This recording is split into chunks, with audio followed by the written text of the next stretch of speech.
2015 ஆண்டு அக்டோபர் 28 நாள் லேசான தூறலுடன் அந்த மழை ஆரம்பித்தது. அது வேகமெடுத்து சென்னையையே புரட்டி போடும் என்று யாரும் எதிர்பார்த்திருக்க மாட்டார்கள். அடுத்த 2 மாதங்கள் மழை தொடரும் என்றது வானிலை ஆய்வு மையம். நவம்பர் மாத துவக்கத்தில் அந்த மழை மெல்ல வேகமெடுத்தது. சென்னை வீதிகளில் வெள்ள நீர் கரை புரண்டு ஓட துவங்கியது. தென்மேற்கு வங்கக்கடலில் ஏற்பட்டுள்ள புதிய மேலடுக்கு சுழற்சியால் கனமழை நீடிக்கும் என்றும் எச்சரித்தது வானிலை ஆய்வு மையம். விடாமல் மழையும் தொடர்ந்து கொண்டே இருந்தது.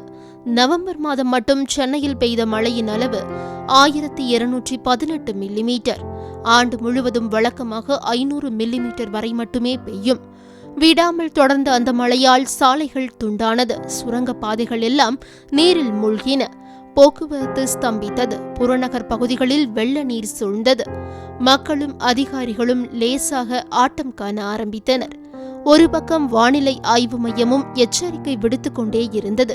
ஆனால் முன்னெச்சரிக்கை நடவடிக்கைகள் எதுவுமே பெரிதாக எடுக்கப்படவில்லை. நவம்பர் மாதம் 14ஆம் தேதி பெய்ய துவங்கிய அந்த மழை மறுநாள் வரை நீடித்தது. சென்னை நகரமே வெள்ளக்காடாய் காட்சியளித்தது.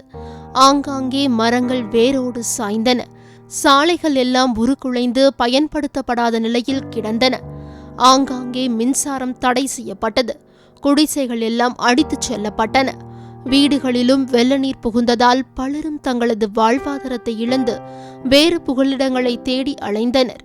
தொடர் மழையால் சென்னையை சுற்றியுள்ள செம்பரம்பாக்கம், பூண்டி, புழல், சோழவரம், மதுராந்தகம், வீராணம் ஏரிகளில் தண்ணீரின் அளவு அபரிதமாக உயர்ந்தன. கூடவே மழைநீரும் சேர்ந்து கொண்டதால் ஏரியின் கொள்ளளவை மிஞ்சிவிடும் என்று ஏரியிலிருந்து வெளியேறும் உபரி நீரின் எண்ணிக்கை திடீரென உயர்த்தப்பட்டது.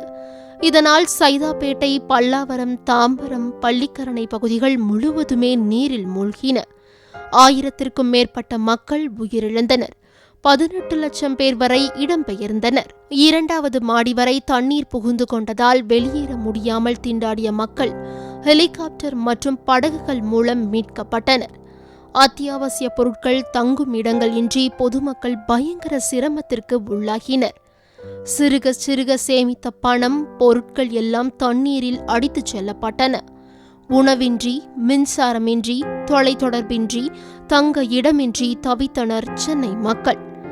தண்டவாளங்களில், ஓடுதளங்களில் தண்ணீர் சூழ்ந்து கொண்டதால் ரயில் போக்குவரத்து மற்றும் விமான போக்குவரத்து நடைபெறவில்லை. சென்னையிலிருந்து வெளியேற ஒரே வழி பஸ் போக்குவரத்து மட்டுமே. இதனை பயன்படுத்தி தனியார் பேருந்துகள் சில பயங்கரமாய் வசூலித்தன. பல தன்னார்வல தொண்டர்கள் சமூக வலைதளங்கள் வாயிலாக மற்ற மாவட்டங்களிலிருந்து நிவாரணப் பொருட்களை பெற்று மண்டபங்களில், பள்ளிக்கூடங்களில் தங்க வைக்கப்பட்டிருந்த மக்களுக்கு வழங்கினர். நெகிழ வைக்கும் பல உதவிகளும் சென்னை மக்களுக்கு கிடைத்தன.